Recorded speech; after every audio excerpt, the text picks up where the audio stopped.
Bonjour, bienvenue à notre émission Point de vue. Je vous rappelle que dans cette émission, à partir d'un fait de société, à partir d'une question existentielle, nous essayons de voir les différentes approches possibles, les différentes analyses, et en fin de compte, nous terminons avec la dimension biblique ou la position biblique sur cette question.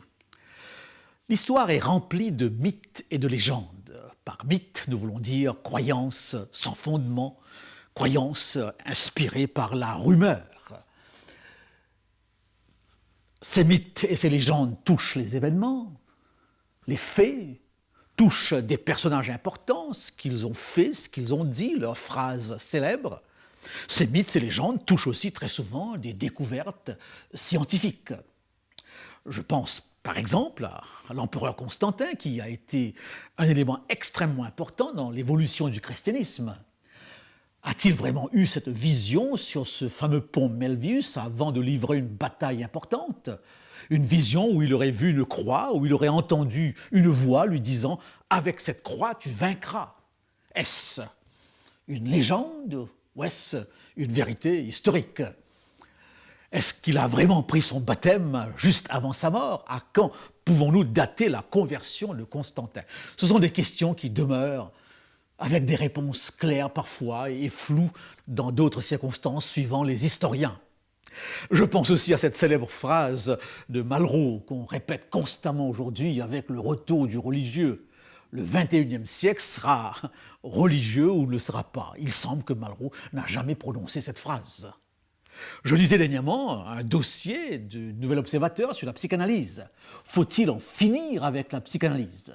Une quarantaine d'auteurs, des historiens, des psychiatres, des médecins, démontrent l'inefficacité des méthodes freudiennes et remettent en doute même les données historiques qui ont servi de base à l'approche freudienne de la maladie. Quoi penser? Quoi dire? Je lisais aussi dernièrement un autre livre d'un médecin très connu en France qui semble dire que les grossesses en 35 et 40 ans ne posent absolument aucun problème. Donc, sommes-nous devant des choses bien établies ou sommes-nous constamment devant des circonstances, des déclarations, des vérités qu'il faut à tout prix revoir? Dans les religions, il y a des mythes et des légendes. En effet. Question importante. Est-ce que la religion est aussi marquée par des mythes et des légendes? Je voudrais ici faire une remarque très importante. Vous avez des religions qui sont en effet d'inspiration mythique. Les religions de la Grèce antique, de Rome, les religions à mystère, les religions hindoues, le bouddhisme. Toutes ces religions sont environnées, entourées de légendes, de mythes. Mais ici, le mot mythe ne signifie pas croyance sans fondement, mais une approche de la connaissance. Et d'une manière générale, il y a derrière ces mythes de ces différentes religions un enseignement, un message. Mais très souvent, nous sommes choqués avec notre approche cartésienne, car quand un hindou vous dit qu'une rivière est le résultat d'une larme d'un dieu ou d'un brin de cheveux qu'un dieu a laissé tomber, cela nous laisse perplexes. Mais il vous le dit sans aucune hésitation, sans aucun malaise. Donc nous ne parlons pas de ce type de mythe. La religion chrétienne est aussi touchée par des croyances, des légendes qu'on prétend être bibliques, mais qui n'ont pas de fondement biblique. Je voudrais vous mentionner par exemple la fameuse baleine de Jonas. Vous avez entendu parler de l'histoire du prophète Jonas, qui a été avalé par un gros poisson ou par un grand poisson. Et il y a un mythe comme quoi ce serait une baleine. On parle toujours de la baleine de Jonas. Je pense aux trois mages. À l'approche de Noël, nous recevrons des cartes et sur ces cartes apparaîtront ces trois mages, Melchior, Balthazar et Gaspard. La Bible ne parle pas de trois mages. La Bible parle des trois cadeaux des mages, l'or, l'encens et la myrrhe, mais ne parle pas systématiquement des trois mages. Je pense aux légendes qui entourent la crèche, le bœuf et l'âne. Il semble que c'est au IIIe siècle qu'un certain Origène, s'appuyant sur un texte d'Ésaïe 3 et le verset 1, a imaginé cette crèche avec le bœuf et l'âne. Et aujourd'hui, on présente toujours la crèche ainsi. Et il y aurait bien sûr d'autres exemples. Maintenant, il y a aussi des mythes, des légendes par rapport aux fêtes religieuses. Beaucoup de fêtes religieuses ne sont pas d'inspiration biblique et même des croyances fondamentales religieuses, particulièrement dans la sphère du catholicisme.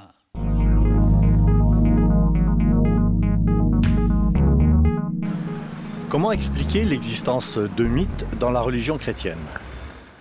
Il y a deux approches par rapport au contenu de la Bible.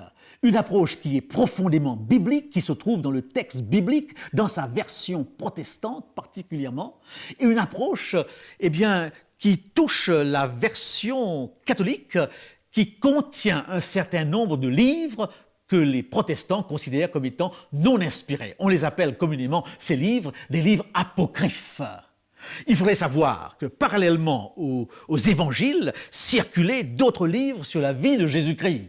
On parle beaucoup aujourd'hui de l'évangile selon saint Thomas.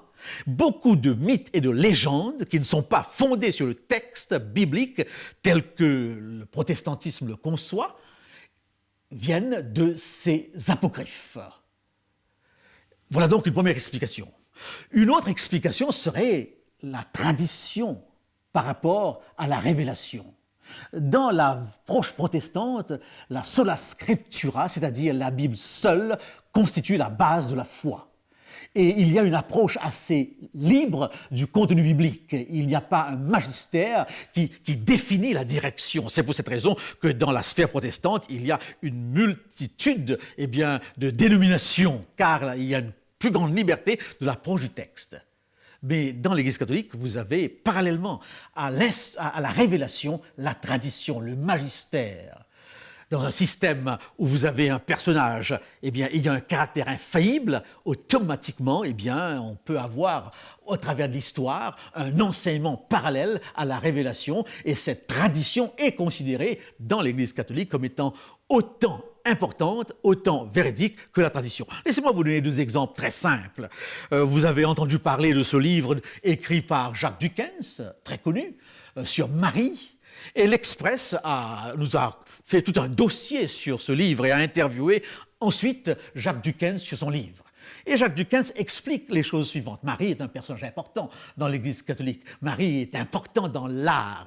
Marie joue un rôle extrêmement important dans la vie religieuse de plusieurs croyants chrétiens catholiques. Mais il y a, par rapport à Marie, des choses qui n'ont aucune base biblique. Jacques Dukens, par exemple, répond à la question « Venons au fameux dogme de l'Immaculée Conception. Que signifie exactement ? Contrairement à ce que croient la plupart des gens, dit Jacques Dukens, l'Immaculée Conception, proclamée en 1854, ne veut pas dire que Marie restait vierge en donnant naissance à Jésus. Elle signifie que Marie est le seul être humain avec Jésus à ne pas avoir été souillé par le péché originel. Il y a pourtant là un problème. On ne peut pas à la fois louer le oui de Marie à l'ange Gabriel, qui lui annonce sa future grossesse divine, et croire en l'Immaculée Conception qui fait de Marie l'élu de Dieu au moment même où ses parents l'ont conçue, donc une femme prédestinée. Quel mérite aurait eu la jeune femme de Nazareth à accepter d'avoir un enfant de Dieu si elle était élue ? L'Assomption, elle aussi, qui n'est attestée nulle part dans le Nouveau Testament, a contribué à placer la mère de Jésus hors de la condition humaine.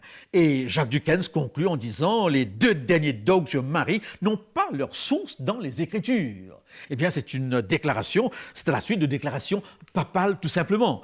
Et Daniel Rops nous rappelle dans son livre Jésus en son temps, que la liturgie chrétienne a utilisé dans ses perspectives d'anciennes fêtes païennes. Le pape Grégoire ne conseillait-il pas aux missionnaires qu'il envoyait chez les Bretons de baptiser les usages et les lieux vénérés par les idolâtres ? Nos fêtes de la Saint-Jean, notre Toussaint, ont des origines analogues. Voilà donc une explication de l'origine de ces légendes et de ces mythes. Je lis en premier lieu dans l'Évangile selon saint Matthieu, au chapitre 15. Et là, nous avons un incident qui oppose Jésus aux pharisiens. Alors, des pharisiens et des scribes vinrent de Jérusalem auprès de Jésus et dirent « Pourquoi tes disciples transgressent-ils la tradition des anciens ?» Donc, on reproche aux disciples de Jésus de transgresser la tradition des anciens. Les anciens faisaient autorité. Et donc, il fallait respecter cette autorité des anciens. Il y avait donc une hiérarchie. Il y a toujours, par rapport à la hiérarchie, une sorte de soumission à l'autorité. Car ils ne se lavent pas les mains quand ils prennent leur repas. Ce n'est pas une prescription de nature hygiénique. C'est la peur de l'impureté qui faisait que cette tradition des anciens exigeait que tous les Juifs se lavent les mains en revenant du marché, par exemple. Alors Jésus leur répond, « Pourquoi ? Et vous, pourquoi transgressez-vous le commandement de Dieu au profit de votre tradition ?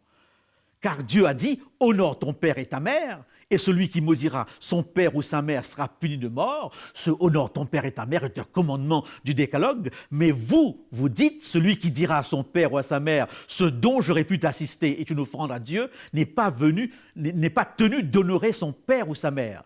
Vous annulez la parole de Dieu au profit de votre tradition. Hypocrite, Ésaïe a bien prophétisé sur vous quand il a dit « Ce peuple m'honore des lèvres, mais son cœur est éloigné de moi. C'est en vain qu'il m'honore en enseignant des préceptes qui sont des commandements d'hommes. » Donc Jésus oppose ici la tradition au commandement de Dieu, à la parole de Dieu. Il y a des traditions qui ne posent pas de problème. Qu'il y ait eu 4, 5 ou 6 mages, ça n'a aucune importance par rapport au contenu du texte. Mais il y a des traditions qui entrent en conflit direct avec l'enseignement de la parole. Et c'est là où il est écrit ferme prend le dessus. Jésus dit bien, ils m'honorent des lèvres et ils enseignent des préceptes, des commandements d'hommes et oublient bien sûr des traditions humaines, mais oublient la parole de Dieu. Nous lisons un autre texte dans l'épître de Paul aux Colossiens. Paul aux Colossiens, où Paul dit ceci, « Prenez garde que personne de vous ne fasse sa proie par la philosophie et par une vaine tromperie, s'appuyant sur la tradition des hommes, sur les principes élémentaires du monde et non sur Christ. » Donc Jésus est la réponse aux questions de l'existence chrétienne. Et Paul parle ici d'un certain courant gnostique qui justement, par son enseignement, est pénétré dans l'Église. Et Paul rappelle que c'est l'enseignement biblique qui prend le dessus. Et je pense, en terminant, à cette déclaration de Paul lui-même qui dit que les hommes au dernier temps préféreront écouter des fables, des histoires, que la vérité. Le Da Vinci Code est très populaire actuellement et ce livre est basé sur des légendes et des mythes, sur des fables. Pourquoi ne va-t-on pas directement au texte biblique ? Eh bien oui, par rapport aux légendes, par rapport aux mythes, c'est la vérité de la parole qui doit prendre toujours le dessus. C'est pourquoi le Christ disait « il est écrit ». Qu'est-ce qui est écrit ? Que dit le texte ? Merci. Nous vous disons au revoir et nous espérons vous savoir à l'écoute la semaine prochaine.